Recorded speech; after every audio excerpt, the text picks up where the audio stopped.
Hello friends, स्वागत है एक बार फिर से आप सभी का। आज की कहानी है कर्म फल सबको मिलता है। एक प्रेरणादायक और सच्ची कहानी है और जो कलयुग का सच भी है। कर्म का सब खेल है, यह लौट कर तो आएगा।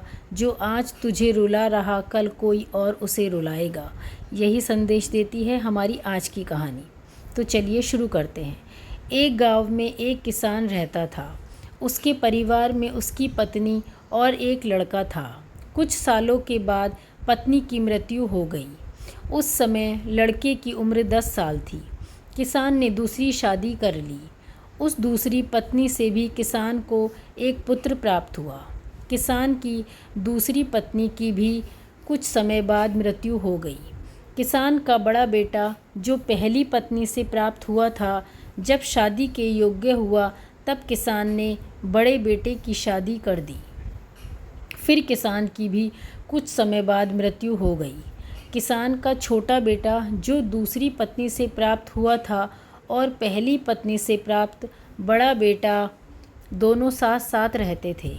कुछ समय बाद किसान के छोटे लड़के की तबीयत खराब रहने लगी। बड़े भाई ने कुछ आसपास के वैद्यों से इलाज करवाया, पर कोई राहत ना मिली।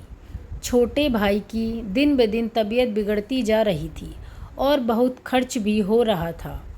एक दिन बड़े भाई ने अपनी पत्नी से सलाह की कि यदि ये छोटा भाई मर जाए तो हमें इसके इलाज के लिए पैसा खर्च ना करना पड़ेगा और जायदाद में आधा हिस्सा भी नहीं देना पड़ेगा। तब उसकी पत्नी ने कहा कि क्यों ना किसी वैद्य से बात करके इसे जहर दे दिया जाए। किसी को पता भी ना चलेगा, किसी रिश्तेदारी में भी कोई शक ना करेगा। सब सोचेंगे कि बीमार था, बीमारी से मृत्यु हो गई। बड़े भाई ने ऐसे ही किया। एक वैद्य से बात की कि आप अपनी फ़ीस बताओ। ऐसा करना, मेरे छोटा भाई जो बीमार है उसे दवा के बहाने जहर देना। वैद्य ने बात मान ली और लड़के को जहर दे दिया और लड़के की मृत्यु हो गई। उसके भाई भाभी ने खुशी मनाई कि रास्ते का कांटा निकल गया। अब सारी संपत्ति अपनी हो गई। उसका अंतिम संस्कार कर दिया गया। कुछ महीनों पश्चात उस किसान के बड़े लड़के की पत्नी को लड़का हुआ। उन पति पत्नी ने खूब खुशी मनाई। बड़े ही लाड़ प्यार से लड़के की परवरिश की। कुछ ही गिने वर्षों में लड़का जवान हो गया। उन्होंने लड़के की शादी कर दी। शादी के कुछ समय बाद अचानक लड़का बीमार रहने लगा। माँ बाप ने उसके इलाज के लिए बहुत वैद्यों से इलाज करवाया, पर कोई जिसने जितना पैसा मांगा दिया, सब कुछ दिया ताकि लड़का ठीक हो जाए। अपने लड़के के इलाज में आधी संपत्ति तक बेच दी, पर लड़का बीमारी के कारण मरने की कगार पर आ गया। शरीर इतना ज़्यादा कमज़ोर हो गया कि अस्थि पिंजर शेष रह गया।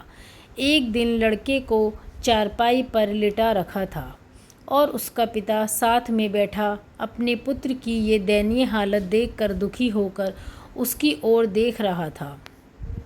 तभी लड़का अपने पिता से बोला कि भाई, अपना सब हिसाब हो गया, बस अब कफन और लकड़ी का हिसाब बाकी है, उसकी तैयारी कर लो। ये सुनकर उसके पिता ने सोचा कि लड़के का दिमाग भी काम नहीं कर रहा है बीमारी के कारण, और बोला, बेटा मैं तेरा बाप हूँ, भाई नहीं। तब लड़का बोला, मैं आपका वही भाई हूँ जिसे आपने जहर खिलाकर मरवाया था। जिस संपत्ति के लिए आपने मरवाया था, मुझे अब वो मेरे इलाज के लिए आधी बिक चुकी है। अब हमारा हिसाब हो चुका है। तब उसका पिता फूट फूट कर रोते हुए बोला कि मेरा तो कुल नाश हो गया, जो किया मेरे आगे आ गया, पर तेरी पत्नी का इसमें क्या दोष है? बेचारी को जिंदा जलाया जाएगा। उस समय सती प्रथा थी, जिसमें पति के मरने के बाद पत्नी को पति की चिता के साथ जला दिया जाता था। तब वो लड़का बोला कि वो वैद्य कहाँ है जिसने मुझे जहर खिलाया था। तब उसके पिता ने कहा कि आपकी मृत्यु के 3 साल बाद वो मर गया था। तब लड़के ने कहा कि ये वही दुष्ट वैद्य आज मेरी पत्नी रूप में है, मेरे मरने पर इसे जिंदा जलाया जाएगा। हमारा जीवन जो उतार चढ़ाव से भरा है, इसके पीछे हमारे अपने ही कर्म होते हैं। हम जैसा बोएंगे वैसा ही काटना पड़ेगा। कर्म करो तो फल मिलता है, आज नहीं तो कल मिलता है। जितना गहरा अधिक हो कुआं, उतना मीठा जल मिलता है। जीवन के हर कठिन प्रश्न का जीवन से ही हल मिलता है। धन्यवाद दोस्तों, हमारे चैनल को सब्सक्राइब करना नहीं भूलिए।